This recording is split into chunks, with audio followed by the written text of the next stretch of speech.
কে বলে বীর পুরুষ বাংলাদেশে নেই? 15 জন মানুষ তার বাবাকে হত্যা করলো, আর তারা দুই ভাই মিলে 15 জনের লিডারশিপকে হত্যা করলো। তাহলে ব্যাপারটা কেমন হলো? কারণ রক্তের যে আঘাত, রক্তের যে টান, এটা দেখিয়ে দিল এই ভাইগুলা ময়মনসিংহের আমাদের গর্ব। কারণ হলো তারা ওই দিকটা চিন্তা করে নাই, অন্যায় করতেছে এই দিকটা না, কারণ হলো তার বাবাকে কেন হত্যা করলো, তারাও তার দেশে সেই লিডারশিপকে হত্যা করে। তো বিষয়টা এপিট ওপিট হয়ে গেল, তাই না? তবে কথা হলো দিন শেষে রক্তের টান প্রত্যেক মানুষেরই আছে।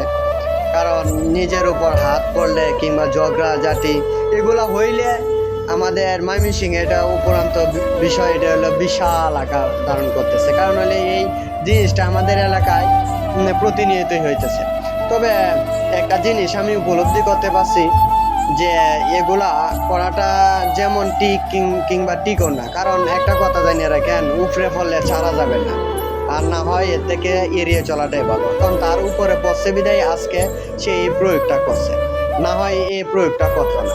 তবে তার জন্য শুভকামনা রইল, পুলিশে ধরার পরও তাকে যেন একটু স্বস্তি দেয়, মানে আইনের একটু অন্য ধারাক্রমটা একটু কম হয়। এটা হলো আমার থিওরি আর কি। কারণ হলো কুল্লি নাফসে জাইয়াকাতুল মাউত, মানে প্রত্যেক প্রাণীর এই মৃত্যুর স্বাদ গ্রহণ করিতে হবে। কার কখন কার হাতে মৃত্যু হয় এটা কেউ জানে না। কারণ জন্ম মৃত্যু এই জিনিসগুলো আল্লাহ তাআলার হাতে। কার কখন মানে মৃত্যু হবে এটা কেউ বলতে পারে না।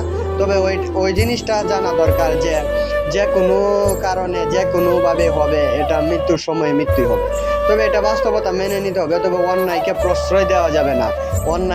অন্যায় প্রশ্রয় দিল না এই ভাইটির জন্য শুভকামনা রইল। তবে আমি চাই বাংলাদেশে আইনের দ্বারা এই দৃষ্টিকোণে যে 15 জনের লিডারশিপকে মাঝে এই 15 জনকেও ধরা হোক, এটা আমি প্রত্যাশা করতেছি। যেমন ভাই এবং ভাইয়েরা কেমন আছেন? আপনার মন আপনাদের ভালো রাখার দায়িত্ব এই ঝন্টু ভাই স্লোগানটি বুকে দারুণ রেখা লাভা মাসের মতো লিয়ে আগ হইতেছি, কথাবার্তা কইতাম না, কিছু কথা না কই পারতেছি না। আজকের যে প্রতিকূল ঘটনাটা 3-4 দিন আগে ঘটছে, এটা আমি তদন্ত অনুসারে আমি জানতে পারলাম যে বিষয়টা খুব নিখুঁত। তার দুই ভাইয়ের জন্য শুভকামনা রইল, যেন সামনের দিকে আগাইতে পারে। Best of luck. That is reality. আসসালামু আলাইকুম রহমতুল্লাহি ওয়া বারাকাতুহু।